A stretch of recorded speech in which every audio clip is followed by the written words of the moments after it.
wherever they happen to be watching. I've got with me today, as usual, Dr. Alex Biu. He will be here to present some information in just a moment.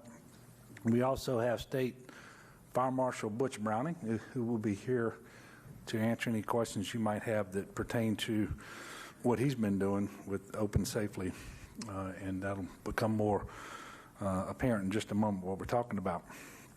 And I know that everybody is anxious about today's announcement, so I'll try to get to it.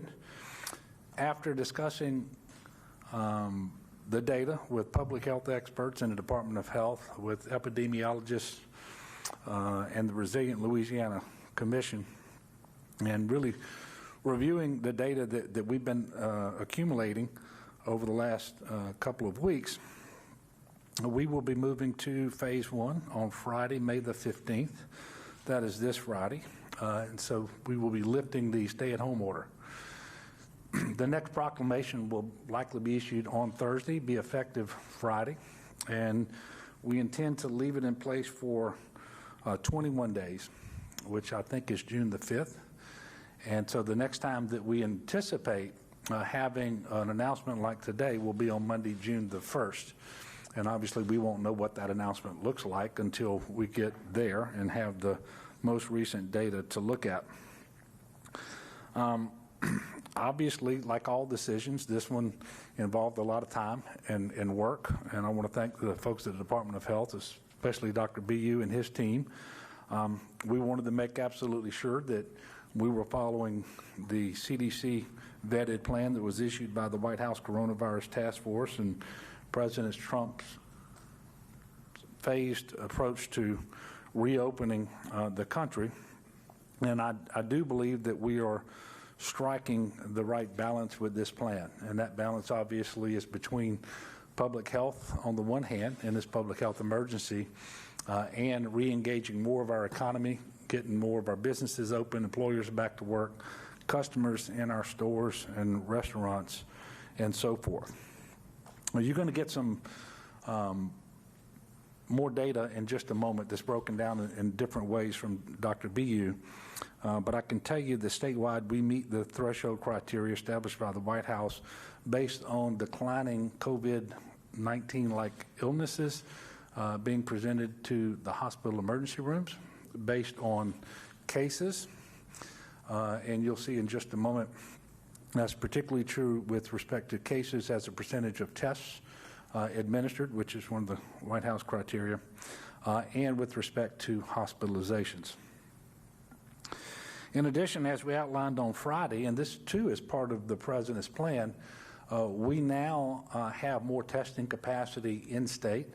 And in fact, in the first week of May, the federal government fully met their commitment to resourcing the state with collection kits that will allow us to get to 200,000 tests per week. I'm sorry, per month. That would be a tall order per month, and so we feel much better about that as well.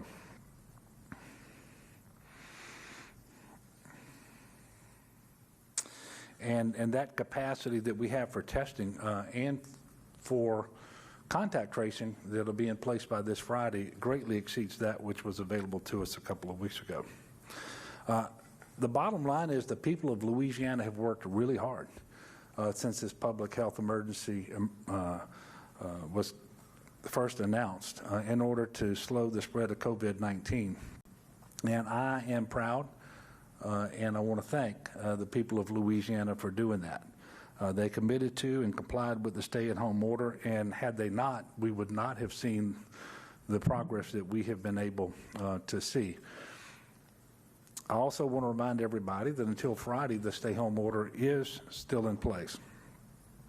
So as I mentioned, Dr. B is going to come up in just a moment, but I did want to explain a little bit more about what phase one will look like.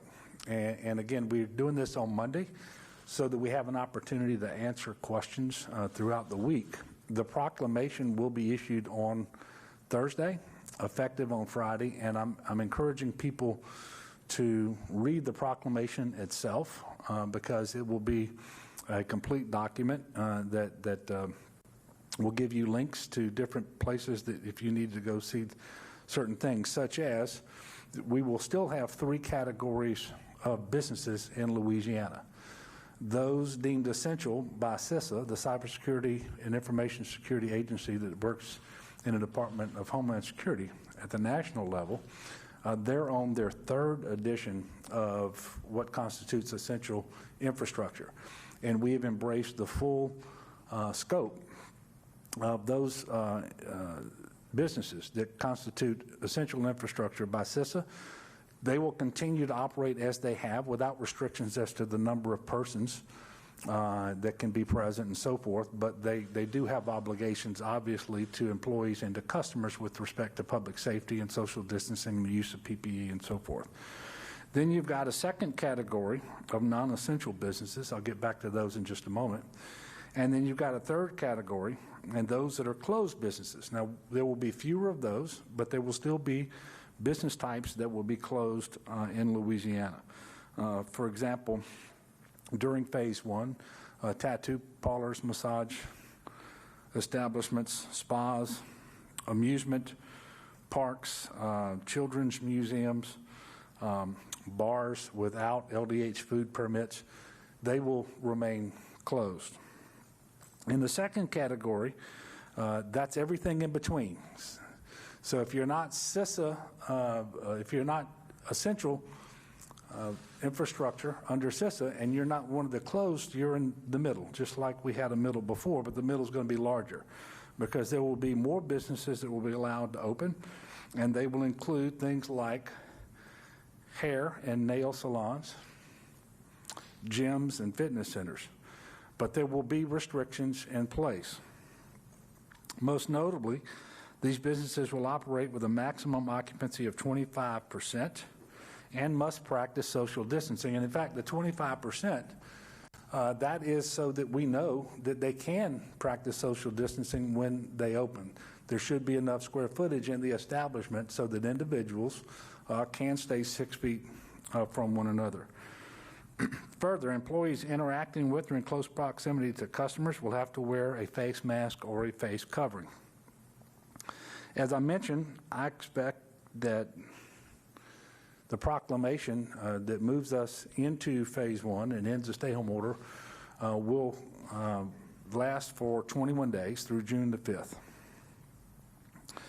The next anticipated announcement will be on June the 1st. And I also want to note that as we made decisions about things like salons and gyms, we received input from the Resilient Louisiana Commission task forces, but also from the different trade associations about protective measures that they will put in place for the safety of their customers and their employees. And we fully expect that they will be cautious, as they have been all along, and that is why at this time I feel that it is safe to take this next step statewide and not doing it on a regional basis. I know that there are a lot of different business uses and building types out there, and we're aware that for some, the new guidance is not as simple to apply as it may be for others. And every business owner and faith leader should read the proclamation closely to understand how it applies to them when it is released later this week. And I would remind the business community about opensafely.la.gov. opensafely.la.gov. This is a resource that will provide additional guidance that will be more applicable to your business use and building type to help you to establish how many people you can have inside at a certain time. And once you register, you will be notified as guidance evolves. So as we move from one phase to the next and the guidance changes, you won't have to go looking for it. It will be sent to you once you register. If you're trying to understand what the 25% means, know that occupancy capacity is based upon gross square footage and the particular use of your building. But the 25%, generally speaking, is designed to allow 6 feet between people and 10 feet between tables. We're still going to encourage you to closely interact only with members of your household. And so if you were going out to eat at a restaurant and dining in, for example, you and your immediate household could sit at one table. But you need to be at least 10 feet from the next table so that you have 6 feet between people. And what you cannot do as a business or a church or something like that is say, well, if I'm limited to 25% of my occupancy, I'm just going to put them all in 25% of my square footage, because that doesn't work. And so that we're trying to do this as safely as we possibly can. The capacities do include customers and employees. Now, obviously, the square footage doesn't include outdoor or patio seating that many establishments have been utilizing over the last couple of weeks. So social distancing for outdoor and patio seating will continue to be required. I know that this is different for our businesses and different for the public than the way we operated before the public health emergency, but it is required if we're going to cautiously move forward while giving our businesses the ability to serve more people, bring in more of their employees, while also keeping everyone safe. And again, the occupancy guideline is based on science, and it's in line with the White House guidance for phase 1 that calls for strict physical distancing protocols. And speaking of phase 1, I don't believe there's any distinction to be made between what's in the proclamation on Thursday, or what will be, and what was in phase 1 of the White House guidelines. So we've embraced those guidelines, and if there's a distinction to be made, it's that we moved early in some areas, like the resumption of non-emergency medical procedures and surgical procedures, and a couple of other areas as well. So the guidance to the examples that I just gave can be found by visiting opensafely.la.gov to get that information to prepare your business. And I do want to make something very clear, because I think there's been some confusion about this. With the exception of gaming establishments, no church leader or business owner is required to register or to get approval on their plans in advance of May 15th in order to open. So you don't have to go there and register with the fire marshal on opensafely.la.gov in order to open. We're asking that you do so if you're a business, so that you can get more information sent to you automatically without you having to ask for it. As we look at the latest numbers, I would ask you to keep in mind that they're typically lower on Mondays because we're reporting testing that came in over the weekend. I also want to point out that we had an issue with the server on Friday, which is why I think we were late updating on Friday as well. And so the way that played out on Saturday, we had a larger number of tests and positive reported than we had over the previous several days, and we're fairly certain that about half of Friday's results were reported on Saturday. So if you just average those days out, you'll see that things are pretty level overall, and that issue has been resolved. So getting to today, we have a report of 215 new cases, and that was on a daily total of 4,958 tests. Those 215 cases bring us to a total of 31,815, and you can see that we updated today the number of people that are presumed recovered at 22,608. And so you've got about, 9,200 or so active cases among those around the state who tested positive. Now, again, these numbers do not include people who have never been tested. And there's a certain percentage of people out there with COVID-19 who are asymptomatic or mildly symptomatic, haven't been tested. And so the amount of COVID is certainly in addition to the cases that you see on the board in front of you. Sadly, we have 29 new deaths to report for a total of 2,242. We have now conducted and reported almost 221,000 tests in the state of Louisiana to date. So with that, I'm going to yield the podium to Dr. BU. He's going to come up and discuss the latest data. Once he is done, he will take questions about any of the data he presents, and then I've got the fire marshal here with additional information should y'all have any questions for him. and then I'll be back in just a moment. Dr. Biu? Thank you, Governor. So I'm going to walk you through some of the data that we looked at, and then talk a little bit more about Phase 1 as we prepare for transitioning into Phase 1. So just as we did 2 weeks ago, the team at the Department of Health, the Office of Public Health, including our epidemiologists and internal experts in biostatistics, met with academic partners from Tulane, LSU, and went over the data that we have, some of which we're going to show you here to understand the trends that we're seeing in the three gating criteria for cases that we were looking at, or for the epidemic that we're looking at. We'll go to the next slide.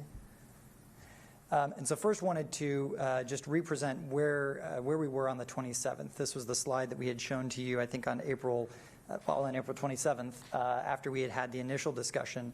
And what we had conveyed at that time, looking at the data, was that COVID-like illnesses, people presenting to emergency departments with symptoms of COVID as a percentage of all ED visits, were decreasing across the state. Cases, per our assessment at that time, were increasing in a few regions, Region 2, Region 4, and Region 8.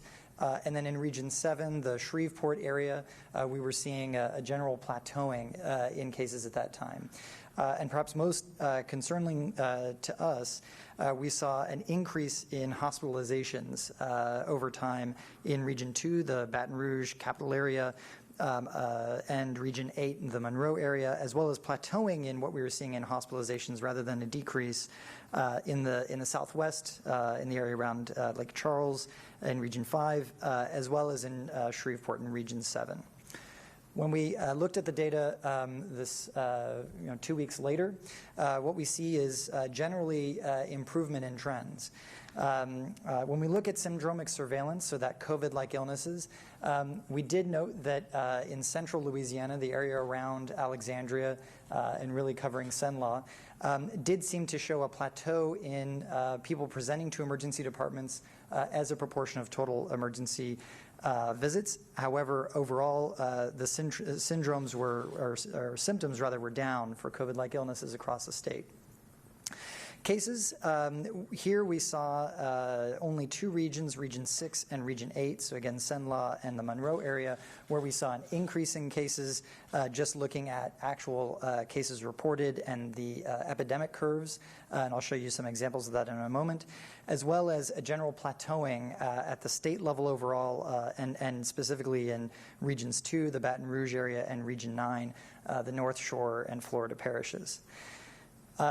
We'll talk a bit in a moment about why that could be, and we've talked previously, I think, in these press conferences and in other engagements about the fact that the last 2 weeks also coincides with an increase in testing overall in the state, and our assessment as we were looking at cases was definitely taking into context the increase in testing. I showed you some of those numbers on Friday, as well as the general decrease in the percent of positive cases per tests performed, and I'll show you a graphic that kind of depicts that. But in general, what I'm saying is we did more testing, and fewer of the test results that came back were positive. So while we were seeing overall cases expand, we did think that some of that was a function of having more testing in the state. And along those lines, as we continue to have more testing, I would expect that to be the case in multiple regions.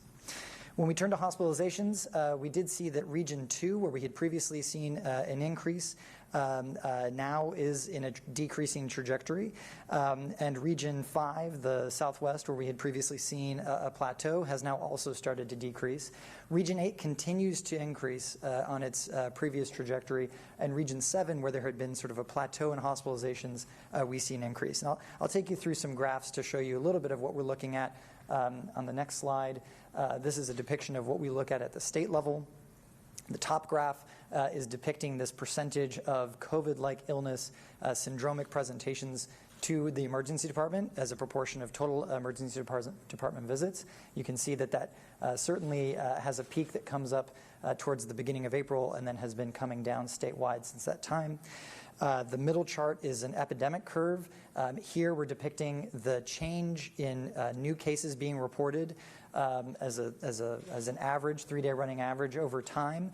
And the colors really depict whether that change denotes an increase or a plateau from the previous day. So that's why you see colors shifting. The brown color showing that you're seeing an increase, you're seeing growth. The purple color meaning you're seeing essentially plateau. There's not a significant change in the number of new cases reported across those days. And then where you see that sort of light purple, maybe blue, depending on how you're seeing it, color in the middle, that's where we actually see a sustained decline. Now, I'll note that in addition to epidemic curves, we also look at total testing that's being performed. We look at the number of positive tests as a proportion of those total tests that are being performed. This is just one way to depict how we sort of look at cases at the state level. And here you can see that there's been this sort of undulating growth to plateau pattern most recently, again, in the context with a significant increase in the amount of testing statewide.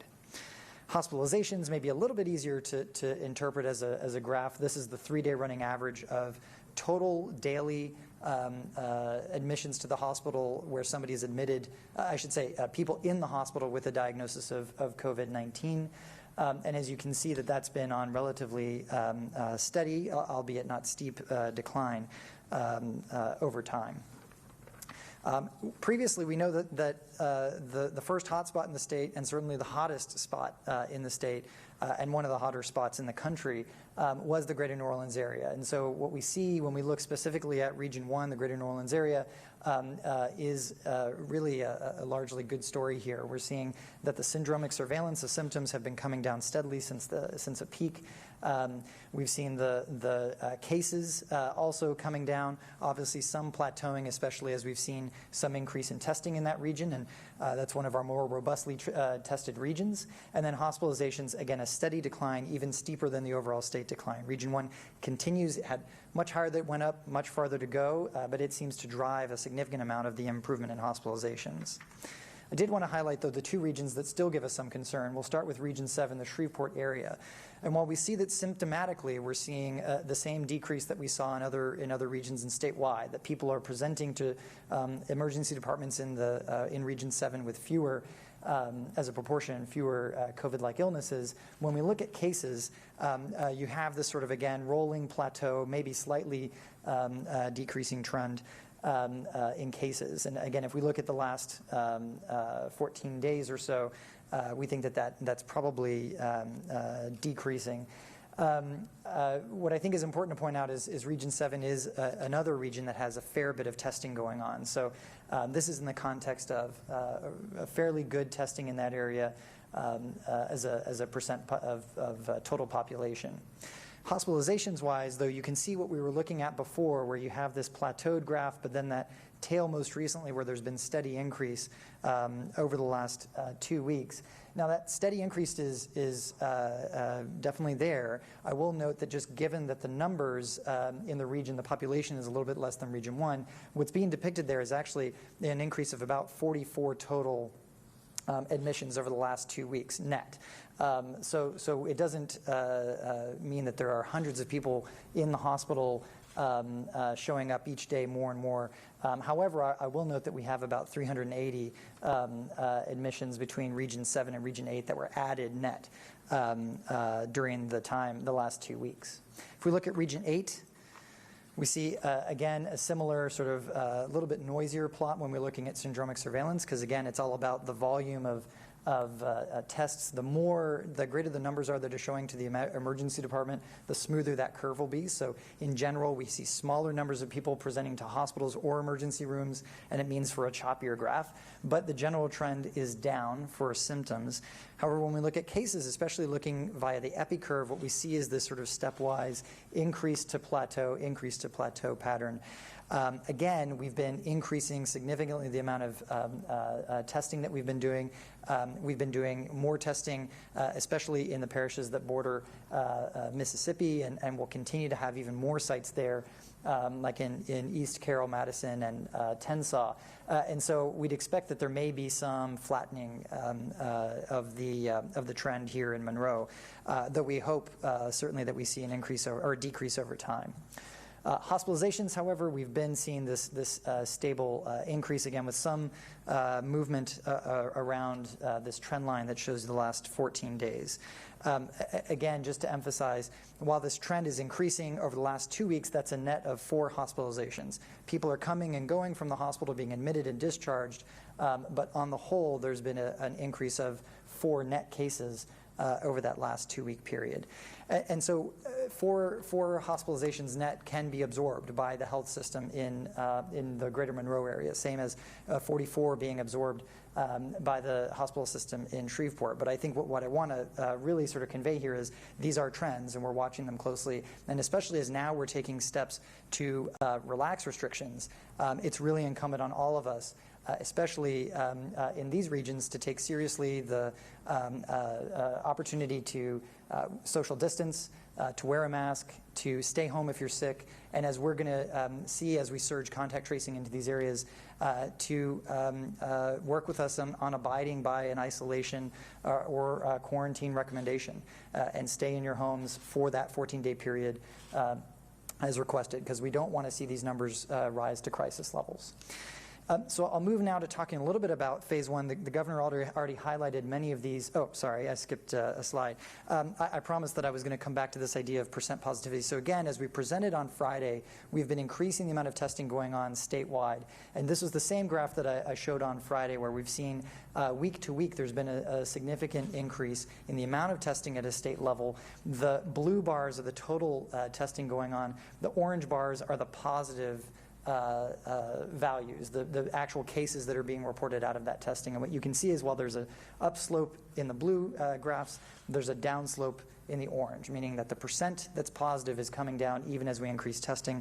We don't depict here last week where we had over 39,000 tests done, and there the percent positive would also be lower. So that general trend makes us a little bit more comfortable about what we're seeing in the epidemic curves, where we're seeing these increases or plateaus in different regions. We have to take all of that into consideration, and certainly encourage members of the press, where they have questions, to engage with the academic epidemiologists around our state, who have a tremendous amount of information and knowledge, and can give you the same assessment that we had when we looked at this data, which is it is complex. Next slide, I will now talk a little bit about what is in phase 1. And so again, through the Resilient Louisiana Task Force, the Office of the Governor, and looking at the White House guidance, the following are in the phase 1, safer at home, and can open with limitations, 25% occupancy, sanitation, and really critically, that 25% needs to be to accommodate spacing, to accommodate keeping individuals 6 feet apart from each other if they're not from the same household, tables 10 feet away from each other so that there's room for people to walk by without causing problems. And so here you have churches, solo and non-contact sports, barbers and salons, as the governor said, museums, zoos, and aquariums, especially where they don't have tactile exhibits. So if you're keeping spaced in between the party in front of you and behind you, you're not touching things, you're wearing masks, sanitation and symptom checking is happening at the entrance of these facilities, we think that these can open. Gyms and fitness centers in malls, for stores with exterior entrances, they'll be able to have people coming in as well. Restaurants, coffee shops, cafes, bars, breweries with an LDH food permit, with people seated at tables. There will not be standing allowed in these facilities. So the capacity will be managed by having to be at a table, and again, those tables need to be spaced.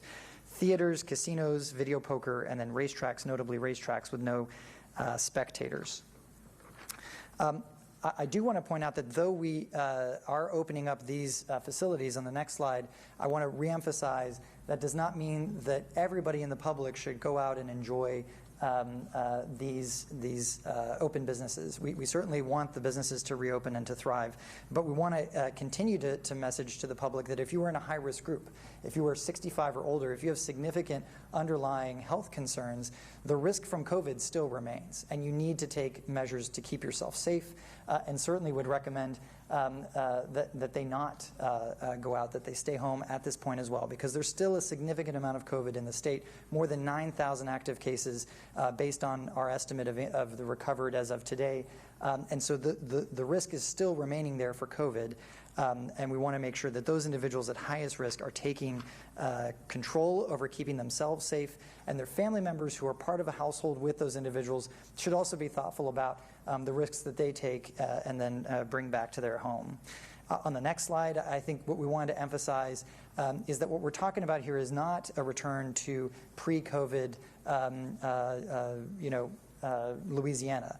What we're talking about is a new normal. We're talking about wearing masks, encouraging each other to wear masks, because that's how we keep each other safe. It's not how I stay safe wearing a mask, it's how I do my part to keep you safe by wearing a mask. We want to make sure that people continue to monitor themselves. If you have symptoms, if you're ill, stay home. Contact your healthcare provider. Seek assistance. Don't go out and do unnecessary visits. Don't go visit a restaurant if you're symptomatic. We are going to do our part at the state level through contact tracing and testing, really increasing the opportunities for people to be tested in their communities, increasing our capacity to then leverage the contact tracing infrastructure we have to reach out to people who test positive, find out who might have been exposed, reach out to those people and encourage them to quarantine for 14 days. Our systems will only be as effective as the public complies with them and adheres to them. Out of a desire to stop the spread, out of a desire for us to move into phase 2, we all have to take that upon ourselves. And that's something that we can do as citizens for the state. And again, wearing masks in public, staying apart from each other, and staying home with sick are key components of that. There's a lot of information that we've just conveyed, a lot of information and questions that people will no doubt have. So on the next slide, we just want to highlight for the general public, 211 has been our trusted resource since the beginning of this epidemic. We've encouraged you, members of the public, to reach out to them. We continue to give them updated guidance. They continue to be your best resource for questions, especially about your local neighborhood. We also have coronavirus.la.gov. And we will be putting guidelines also on ldh.la.gov/coronavirus. For businesses, the Office of the State Fire Marshal created the opensafely.la.gov website, which has a wealth of information for businesses that should be practical, meaning if you go there, you're registering for your business, you'll get information that helps you understand how you can keep your patrons safe, which is what your patrons are going to want to feel comfortable coming back to your facility, and it's what we can all do to make sure that we continue to open safely and we don't risk having to pause or go backwards. And so as the governor said, we'll continue to monitor the data over the next 21 days and hope that we continue to see improvements, if not even greater improvements over time, knowing that we're also doing our part through contact tracing and testing. Thank you all. So I'm happy to take questions. Sam. Dr. BU, when you guys announced 2 weeks ago that we were extending the order, you pointed to a very similar chart that you put up a few slides ago where we had the increases and the plateaus. I'm wondering why, when we had those red increases and plateaus in various regions, 2 weeks ago that meant we couldn't reopen. Today we still see those. It seems to me like we maybe aren't meeting the 14-day thresholds the White House recommends. So why are we still allowed to reopen now with the White House guidance? So I think what I was trying to convey when we went through that spreadsheet, through that table, is that certainly if you look at cases, you see that there's more plateaus listed. I think that there are actually fewer increasing parishes. But more importantly, what happened over the last 2 weeks, we significantly increased the amount of testing. And you saw that in the bar graph, where we understand that as we increase testing, we're going to see more cases known. And so what we present in that table is the truth, that we are seeing plateaus in cases there. We're seeing increases in certain regions. I think, though, when you then have to assess what does that mean for moving forward, we have to look at that in a bigger context. And I think we've had this discussion come up during press conferences before. Well, and actually in committee in the legislature, as we increase testing and we see more cases, does that mean that we will forever be shutting down the state? And what we've always answered is no. We also need to look at what's going on with people presenting to emergency departments with symptoms and what's going on with hospitalizations. And both of those are rosier pictures than they were 2 weeks ago. Even with the plateau in symptoms in Region 6, overall the state continues to show a downtrend in the other regions. And when you look at hospitalizations, yes, certainly we are not happy that Region 7, that the Shreveport area, saw this trend from plateau to increase. But there were other regions that were concerning to us previously for plateau or increase in Region 2, a much more populous area, and those have changed to decreasing. So the challenge, I'll say, from our perspective in public health and with talking to public health experts, is there is no playbook. Even with the White House guidance, there's no playbook on how you can deem that your state is 100% ready to reopen. But what we need to look at is, overall, do we see the trends in the right direction? Do we think that that trend is in the right direction with, frankly, less adherence to stay at home, which is another consideration that we had in our discussions as well. We know more people are out and about over the last couple of weeks because we've been encouraging people to go out and about and enjoy the outdoors. We've seen more traffic on the roads. And so if we're still seeing these general trends decreasing while we're seeing more activity, it's a heartening sign. Even if you just look at the actual metric, it says something like increasing. Melinda.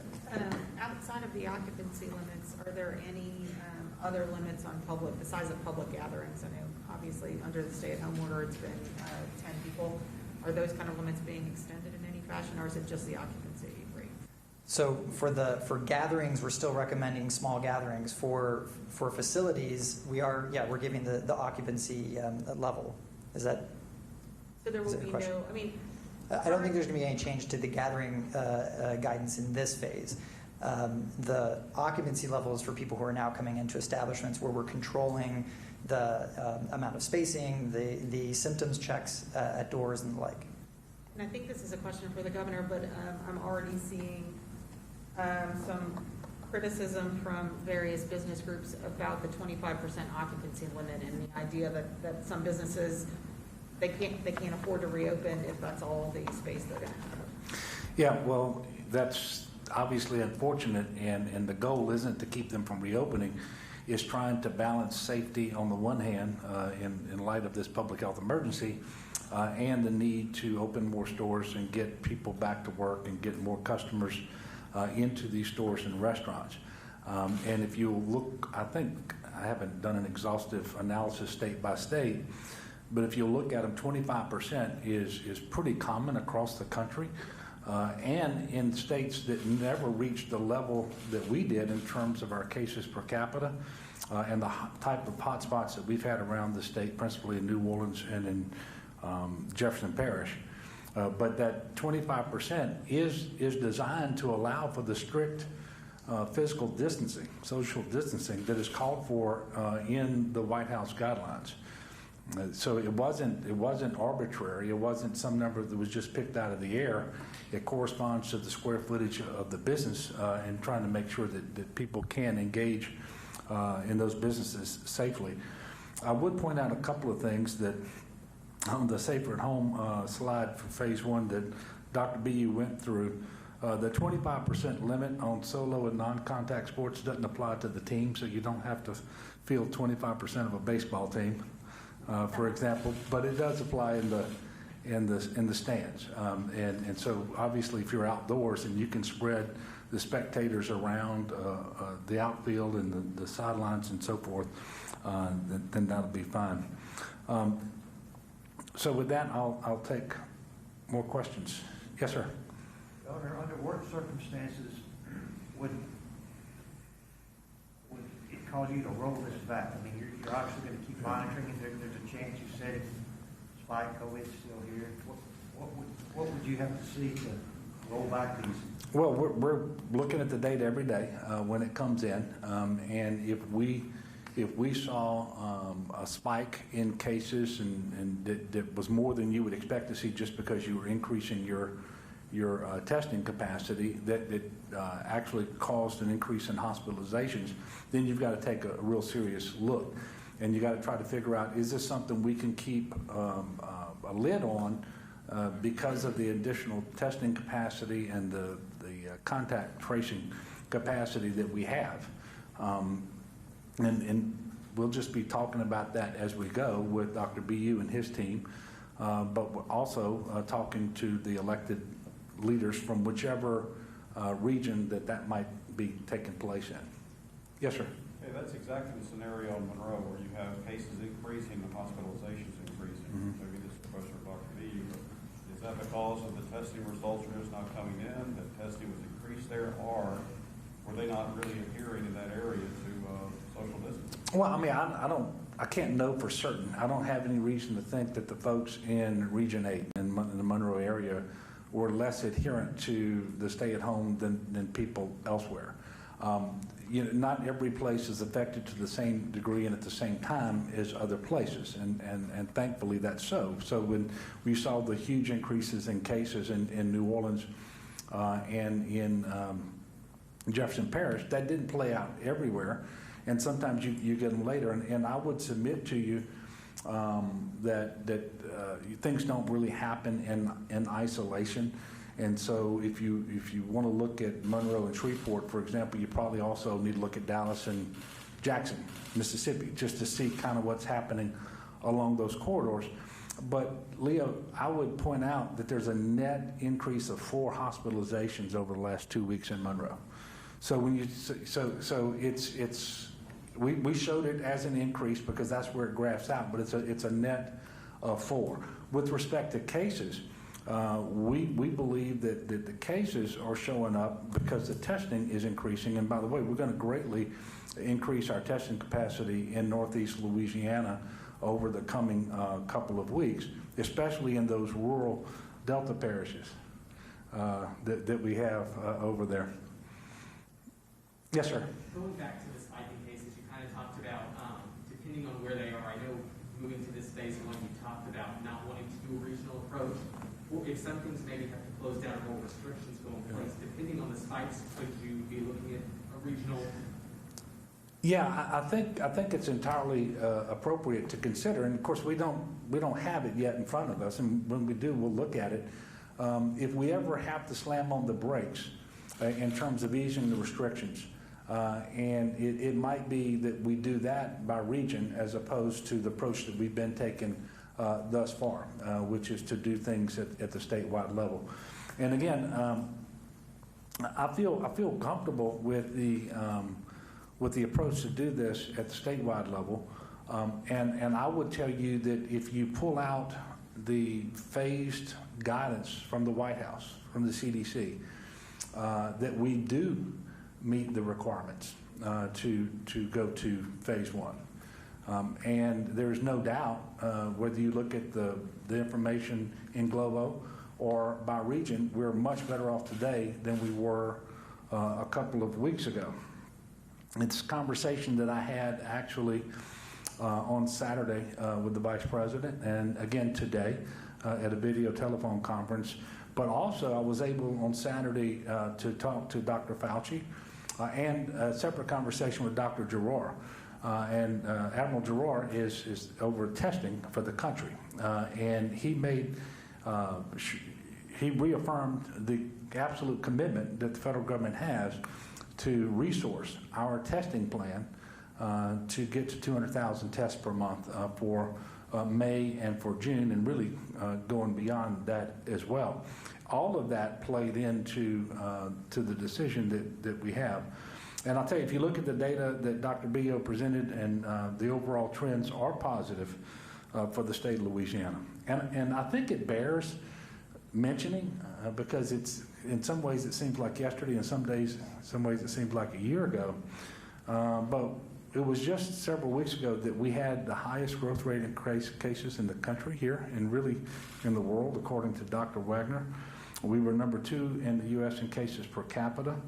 And clearly we had a hotspot that was unrivaled in the country, in Orleans and Jefferson Parish.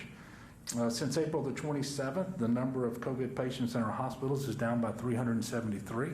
The number of patients in our hospitals on ventilators with COVID down 105.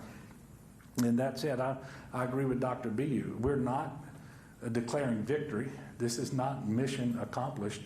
And we still have our eyes all over the state of Louisiana. We're going to be monitoring this very, very carefully. And we have particular interest in monitoring what's happening along the I-20 corridor between Shreveport and Bossier on the one hand and Monroe on the other in regions 7 and 8. That will be a particular focus, and I think Dr. B, you mentioned this, of our testing efforts across that I-20 corridor, so we can monitor it very closely, and our contact tracing efforts.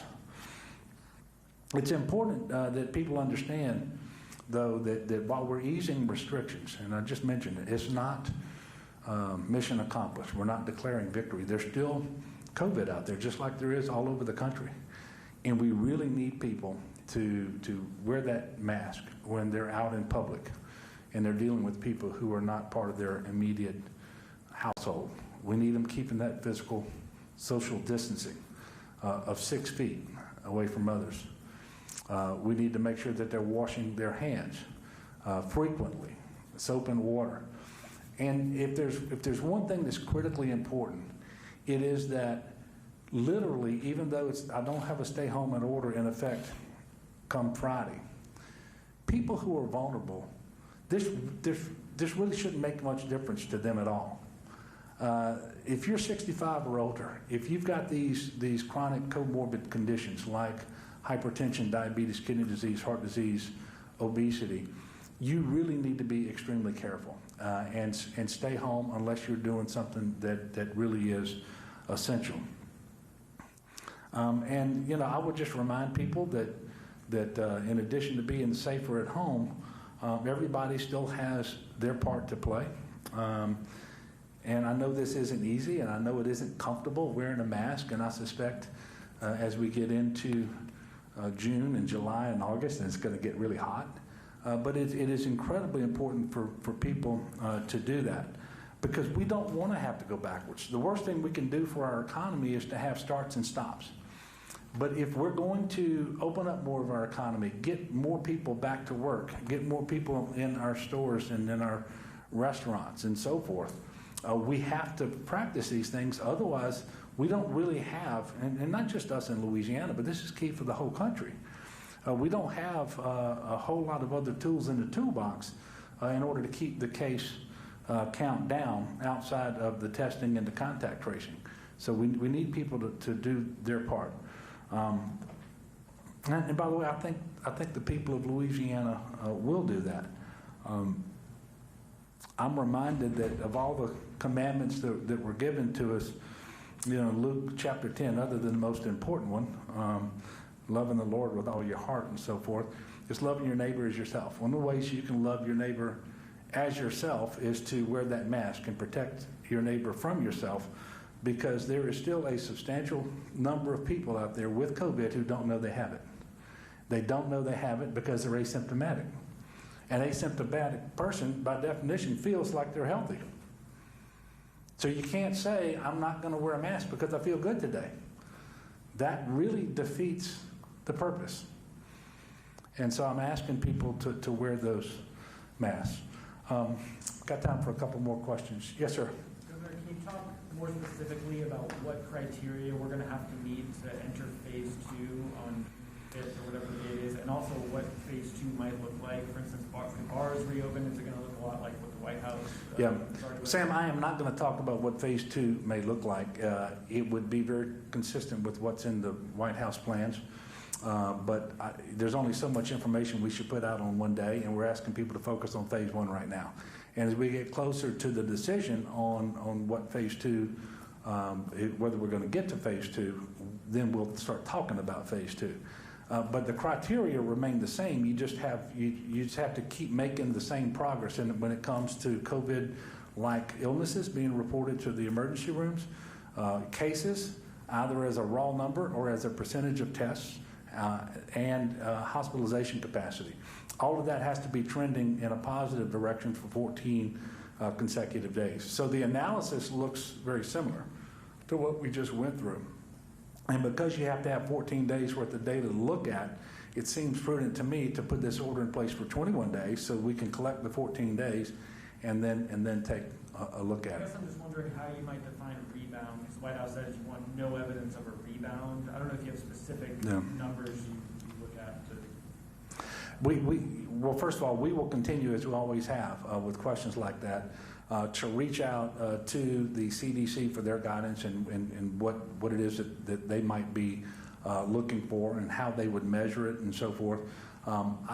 We will explain that when we get to it. I just don't feel the need to do it today, but we'll explain it when we get to it. Yes, ma'am. Does the modeling suggest what the spike in cases, what spike in cases you should expect based on moving into phase one? And what kinds of spikes are considered acceptable spikes in light of the fact that more businesses are reopening? Yeah, I don't know that we've been told that if we go to phase one as the White House plan envisions it, as per the CDC guidance, we're going to see a spike in cases of this percentage over this period of time. And I don't know that they can be very precise, but I can tell you this: everything that we're doing, we believe is safe, so long as the people do what we're asking them to do with wearing the mask and keeping the 6 feet distance and washing their hands and staying home if they're sick and making sure that they understand that if they're vulnerable, that nothing really should change for them. If people will do those things, if the employers will reopen their businesses and do so in a manner that's consistent with the guidance that they've gotten, we don't have to see a surge in cases at all. Now, I understand enough about human nature to know that not everybody's going to do what we're asking them to do. So the degree to which we're going to be successful will depend in large part on how many do it. We don't know, but I mean, every single time that I talk about this, I talk about the importance of doing these things that are CDC recommended, that are kind of common sense, and that make a big difference as to whether we keep those cases down. But and Alex, I'll just ask you, in terms of what kind of the spikes we're expected to see because we go to phase one, I don't know if you've received any information from CDC or any other modelers out there as to what that would look like. Yeah, come on. Well, and I didn't necessarily mean from CDC. I mean, the state is running its own models. So I'm assuming you're building in the phase one expectations into the modeling to see what you are expecting in the long.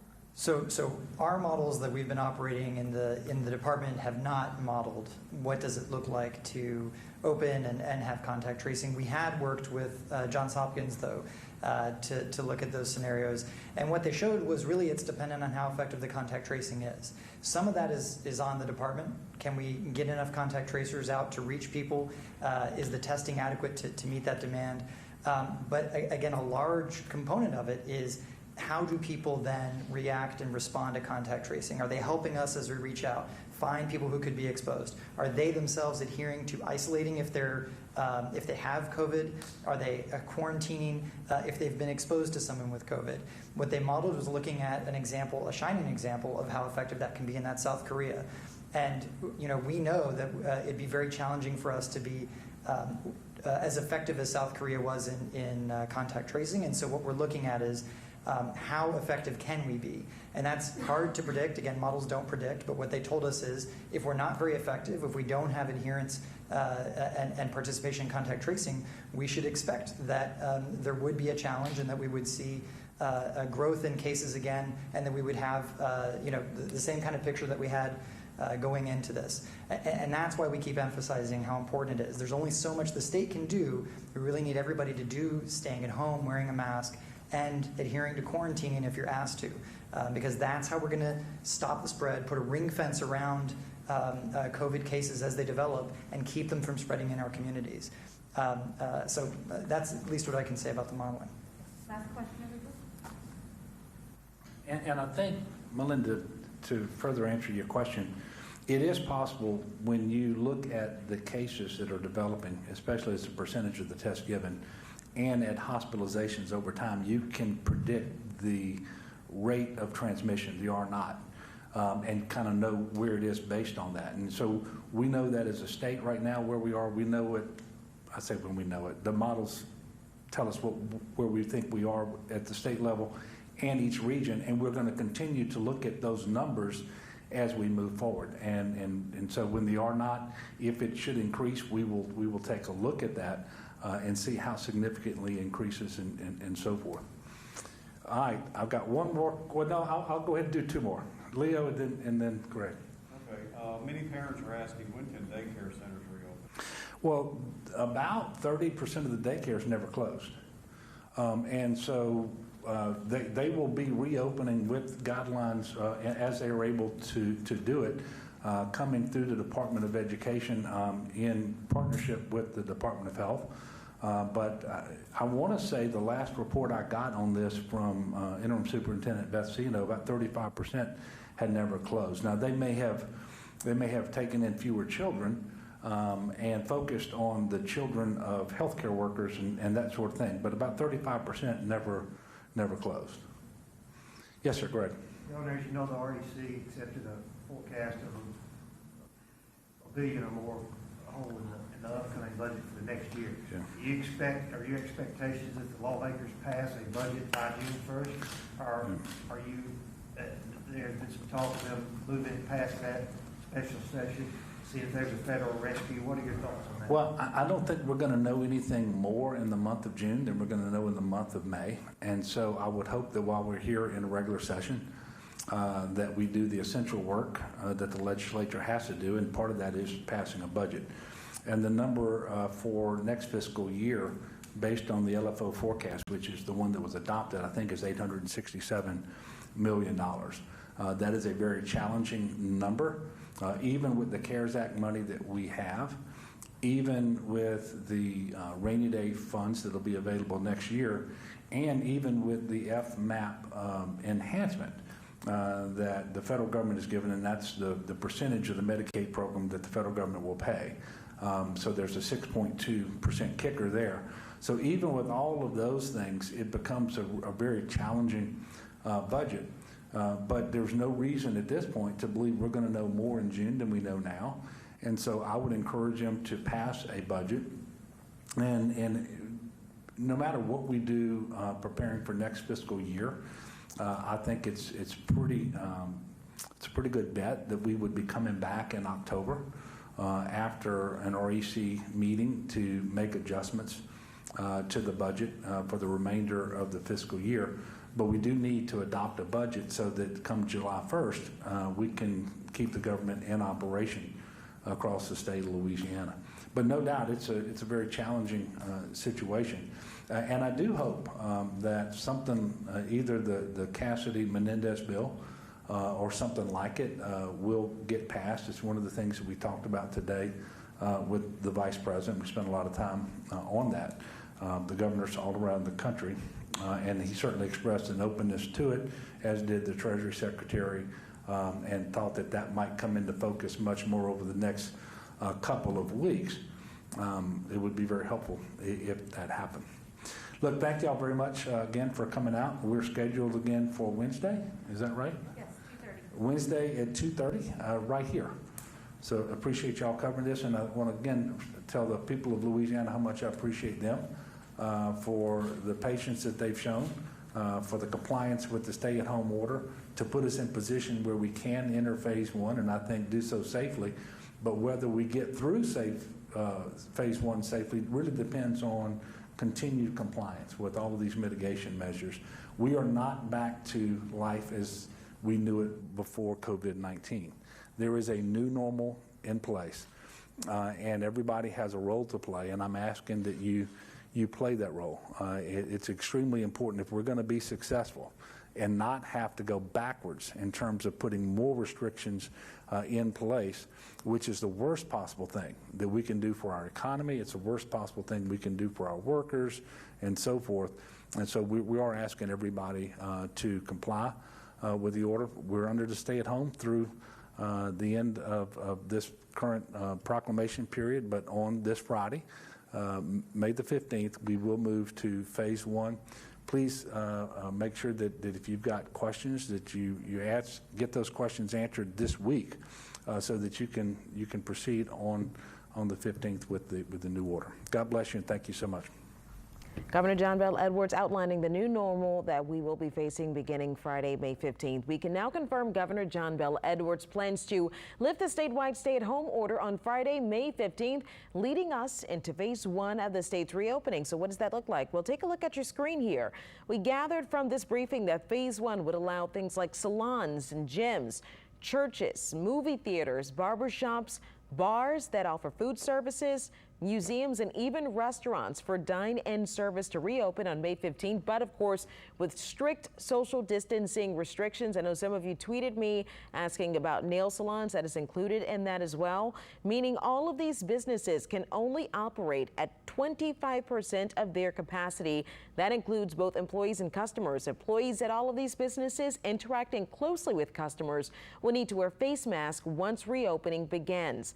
Now, as for what is not included in phase 1, that's massage parlors and spas, bars that do not have a food permit, and tattoo parlors. They will remain closed. Now, all of this is obviously because Louisiana met the criteria that was laid out by the White House for phase 1 of reopening. Now, phase 1 will only last 21 days. Now, if the state continues to show signs of improvement, that's when we'll be cleared to move to phase 2. A new decision will be announced about that June 1st. I know we had reporters ask the governor to outline what phase 2 might look like. He decided against that. But business owners who have questions or need any guidance as to what is and isn't allowed are encouraged to register at opensafely.la.gov for the latest info on reopening restrictions, of course, as they start lifting. We'll have more details as to what this phase 1 reopening means coming up on Eyewitness News at 5. For now, we'll send you back to regular programming.